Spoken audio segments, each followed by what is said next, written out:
Rien. Ils croient connaître l'islam. Ils ont même créé un conseil de choura. Pour quel résultat?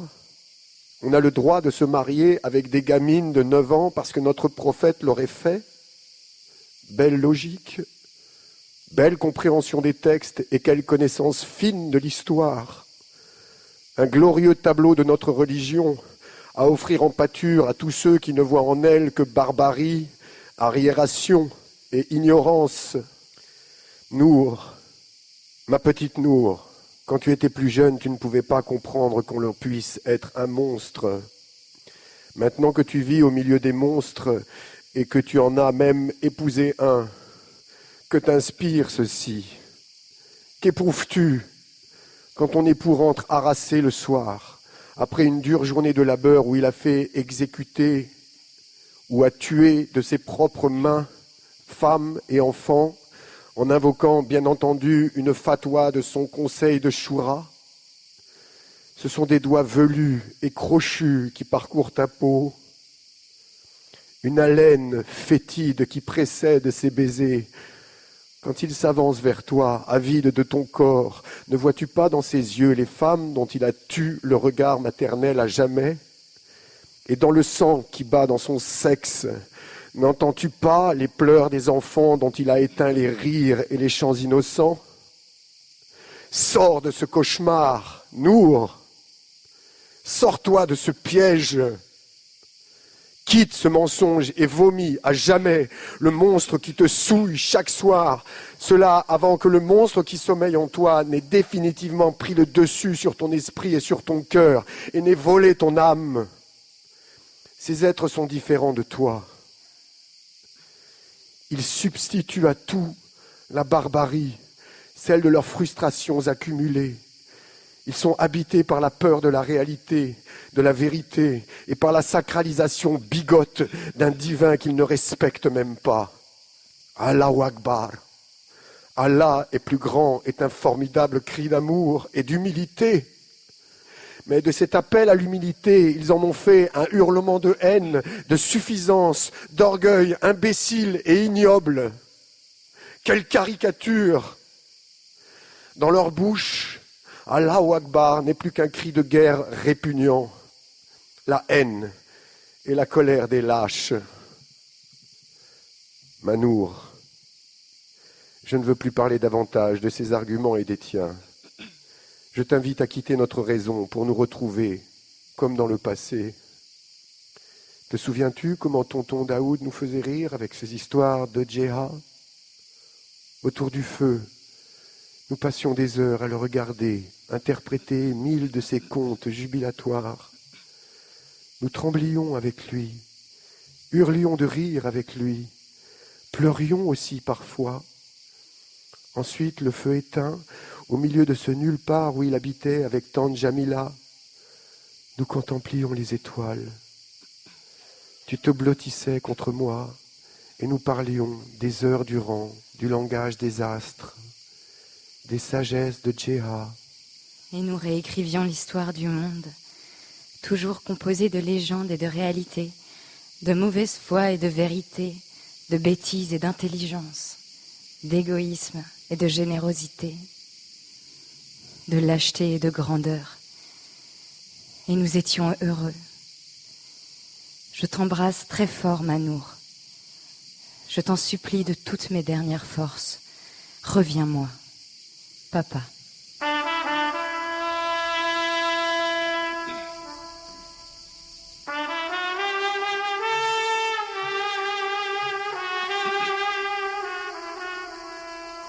Mon petit papa chéri,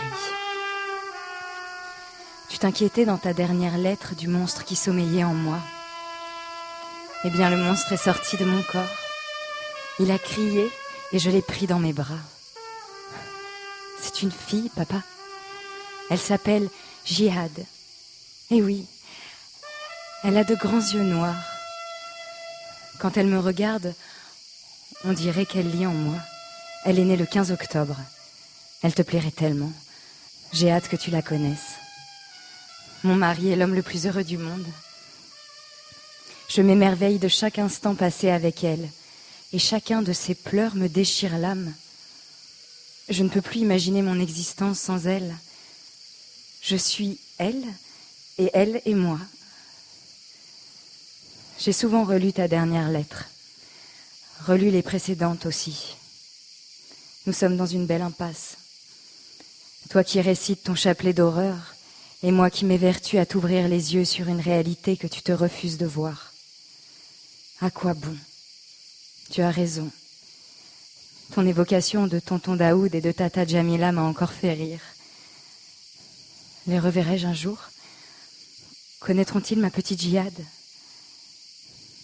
Mais ce que tu dis de mon mari et les mots crus et choquants que tu as employés pour évoquer ma vie intime m'ont fait rougir de honte. Pour la première fois de ma vie, je t'ai méprisé, papa, parce que tu t'es rendu méprisable.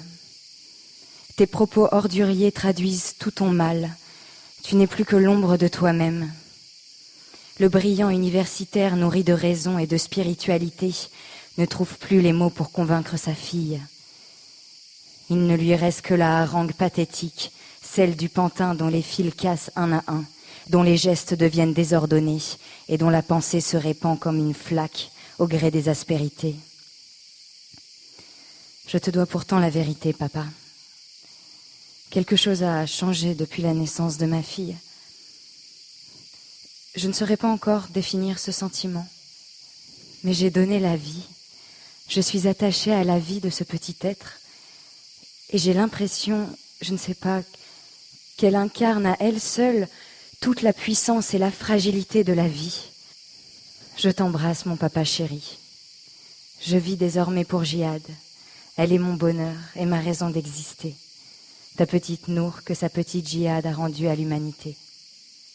2 février 2015. Nour chérie, ta lettre m'a rendu extrêmement heureux. Imaginez ma petite Nour dont hier encore je tenais la main pour traverser la rue et qui serrait la mienne pour échapper à toutes ses peurs. Imaginez que ma petite Nour est aujourd'hui une maman. Je suis le plus heureux des hommes, moi aussi, et le plus triste en même temps, car le monde va mal et vous êtes loin de moi.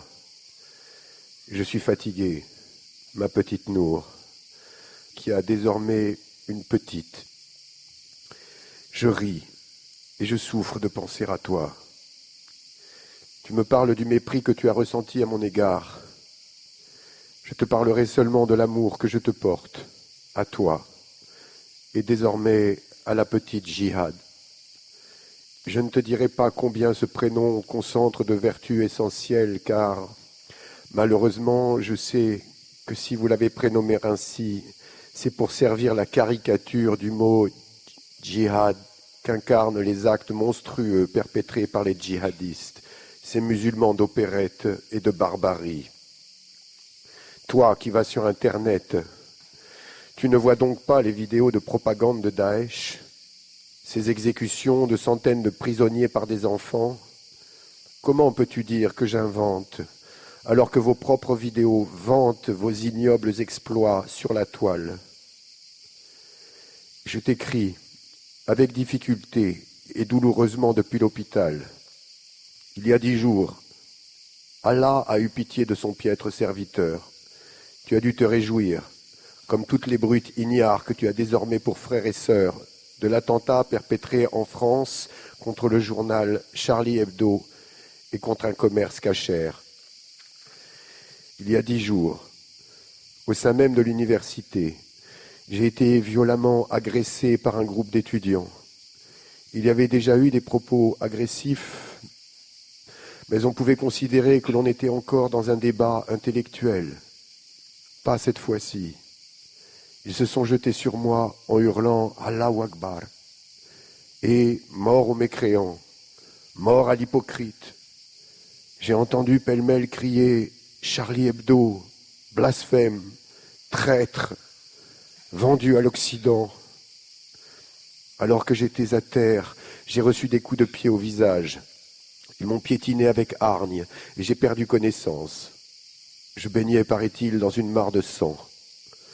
Au-delà de la douleur due à mes blessures, ce qui m'a fait le plus mal, c'est d'apprendre le nom de celui qui menait le groupe. C'était Mounir Tafki. Tu te rappelles de lui? Il venait souvent chez nous, à la maison, un étudiant brillant. J'avais même un temps envisagé qu'il puisse prendre un jour ma suite. Lui qui était alors assailli par des questions existentielles ne doute plus de rien aujourd'hui. Il a trouvé la réponse à toutes ces questions. Tout se trouve dans le Coran, paraît-il. Le brillant étudiant s'est transformé en imam de pacotille. Je ne sais pas si j'aurai la force d'en rire cette fois encore. Je suis même incapable de manger en ce moment.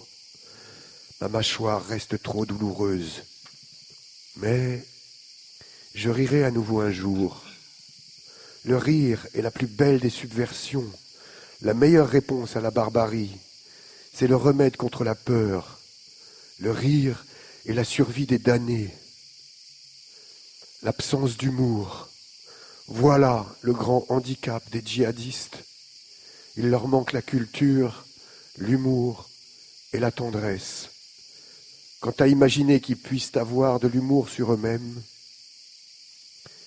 je te quitte, Manour chéri. Je dois me reposer. PS. Je ne voulais pas t'en parler pour ne pas attiser ta colère envers moi, mais je le fais quand même finalement.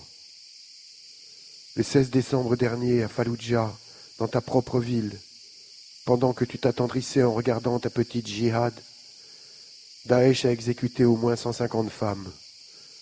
150 femmes, parmi lesquelles de futures mères, parce qu'elles avaient refusé le djihad el-Nika, cette prostitution légalisée pour cause de guerre sainte. Le djihad, comme vous le concevez, n'a rien d'une guerre sainte. Et la sainteté d'une guerre est un immonde mensonge. Pour une fois, accepte de regarder juste autour de toi. À Falloujah, la mosquée Al-Hadra Al-Muhammadiyya a été transformée en prison. Voilà à quoi tes amis destinent nos lieux de prière. Le règlement djihadiste permet d'épouser des femmes mineures ou d'avoir des esclaves sexuels mineurs. Des petites filles, tu entends, Nour? Des petites filles. Maintenant que tu mesures un peu ce que ça fait d'être mère. Tes soi-disant 150 femmes assassinées n'ont jamais existé. D'ailleurs, qui en parle encore? Même les sites mensongers occidentaux que tu te complais à regarder n'y font plus référence. Et pourquoi ne me cites-tu pas ceux commis par les armées occidentales tout au long de l'histoire? Les pères de notre État sont nés de la torture et des humiliations subies dans les prisons américaines en Irak. On peut réparer une injustice, mais on ne guérit pas d'une humiliation. Tu me parles de nos vidéos? Oui, c'est vrai, on voit des choses horribles. Mais aucune victime n'est innocente. As-tu déjà vu sur ces vidéos des propos défendant le fait que des innocents soient exécutés? Non? Alors ne prends pas pour argent comptant les fausses vidéos qui nous sont attribuées. Nos victoires récentes en Syrie et à Ramadi ne sont-elles pas, au demeurant, le signe qu'Allah, gloire à lui, est avec nous? Ne vois-tu pas les anges qui épaulent nos combats?